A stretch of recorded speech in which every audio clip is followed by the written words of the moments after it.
From a simple DIY idea to a decade-strong business, ganito ang naging istorya ng cloth diaper business ni mompreneur Lani Jeronimo.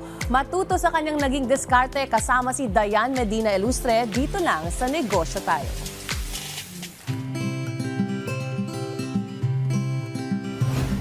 Alright, to start off, Miss Lani, paano ka ba nagsimula sa mundo ng pagninegosyo?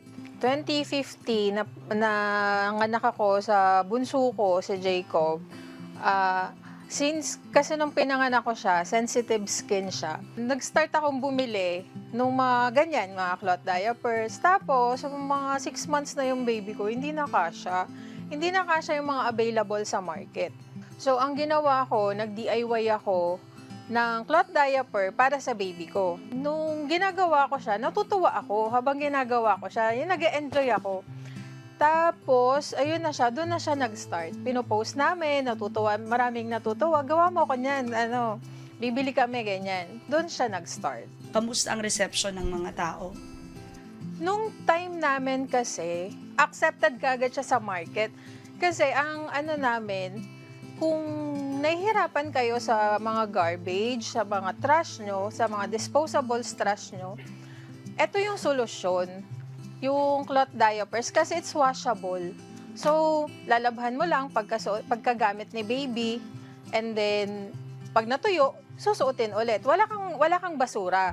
So, isa yon sa naging reason kung bakit maraming nag-cloth diaper at that time. Yung mga babies kasi noon, parang tinatanggap na lang natin na may diaper rash sila, so may ointment naman, may UTI sila, so may doctors naman. Sa amin kasi, pag gumagamit ka ng cloth diapers, naiiwasan natin yun. Kasi it's natural and it's organic. Tapos, nalalabhan kagad natin. So, hindi mo kailangan magtipid. So, how much capital did you shell out for this business? Siguro mga 5,000. Doon lang sa mga trials ko, yung mga ginawa kong samples. Kasi nung naglabas na kami nung line, bago pa namin siya i-produce, paid na siya ng customer. Miss Lani, ano bang natutunan mo for that 10-year business journey of yours? What learnings that you have learned that you would like to impart, lalo na yung mga gustong magsimula sa pagnenegosyo?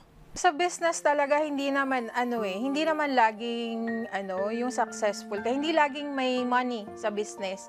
Pero kasi pag mahal mo yung ginagawa mo, magko-continue ka no matter what. 2017 namatay yung baby ko, na dedicated sa kanya tong diapers na to. Dapat mag-stop na ako kasi wala na siya eh, 'di ba? So, mas yun pa yung naging fire namin ng family ko na ituloy. Kasi siya yun eh.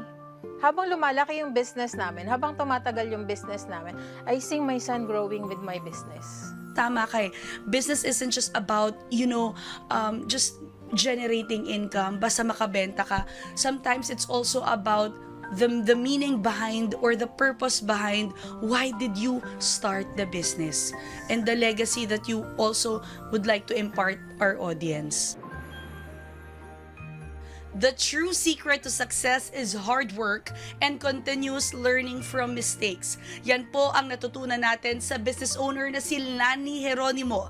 See you next episode mga kanegosyo para sa iba pang kwento ng pagninegosyo na ibabahagi namin sa inyo.